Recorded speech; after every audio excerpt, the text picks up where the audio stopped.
Well, I think one of the companies we always look forward to checking out when we're at CES would have to be Samsung. They're one of the tech giants out there, and they've always got some really cool stuff.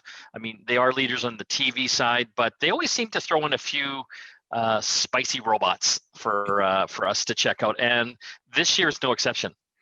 No, definitely not. They had a really interesting and probably one of the nicest keynote videos that I've seen so far.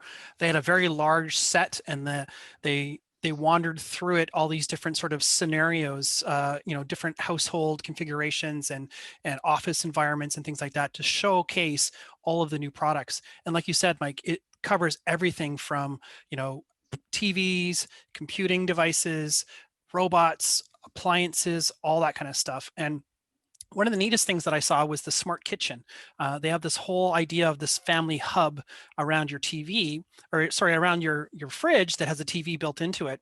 But what it's done is they've connected all the things in your kitchen, so you can actually watch a live cooking class on this fridge display and order the ingredients from the recipe on the app, and it's tied into a shopping system, so presumably Amazon or something else that would help fulfill that. And then you can actually then go through, make your meal, and then it automatically sends the sort of the preheat instructions from the recipe to the stove and turns on the oven, preheats it, lets you know when it's all ready. So it's this holistic kind of cooking experience where you can choose a recipe, order the food, store the food in your fancy fridge, and then cook it in your fancy stove.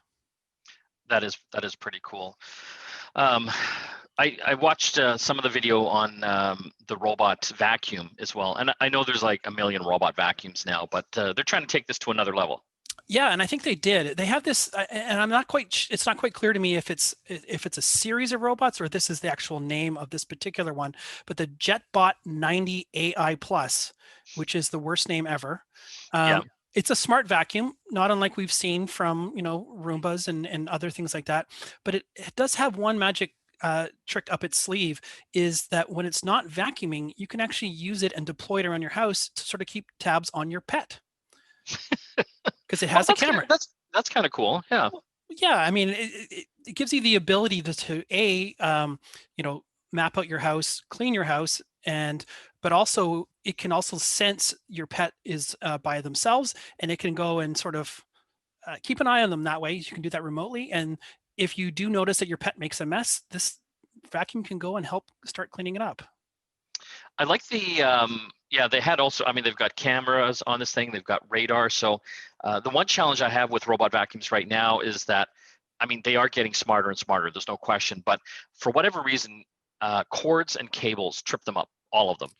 And I'm constantly pulling iPhone cables and electrical cords out of the bottom of these vacuums.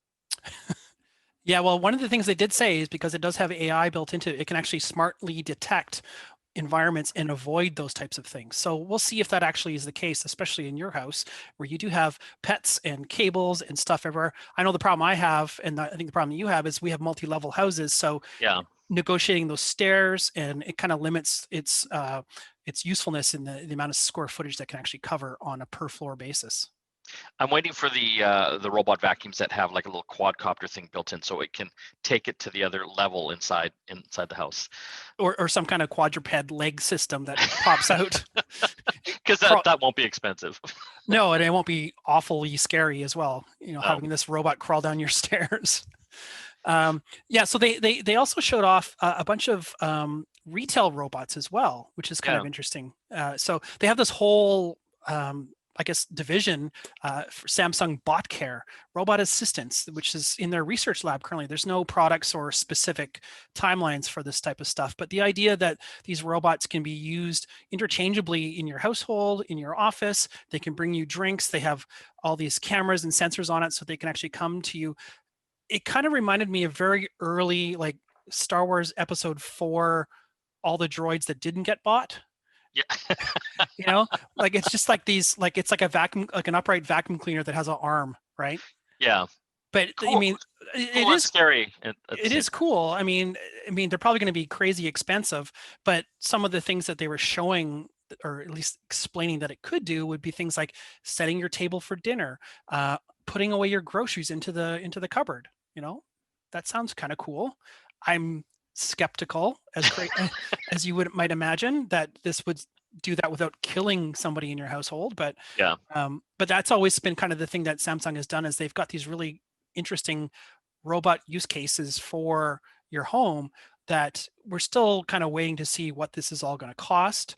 But also then, when you think about people building new homes, for example, or new condos being developed, this is the kind of stuff that would get built into that initial cost. So I think we're still a couple of years away from having the Jetsons, Judy the robot flying Yeah. around. So, A but few years. yeah, it's still pretty cool though. They also had a big line of smart health stuff too. So it looks like all their 2021 TVs are going to have smart trainers.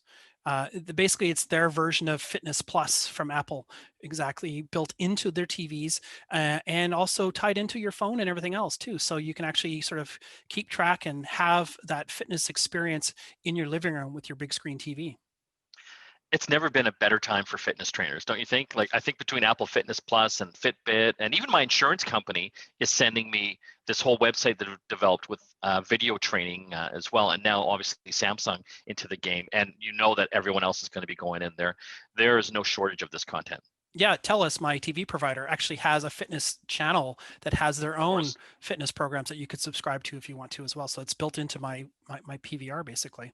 So yeah, so that's pretty much our sort of non-mobile view of Samsung so far at CES. If you like this video or any of our videos, make sure you subscribe and hit that little bell notification icon as well, so that you'll be notified of all our CES 2021 coverage.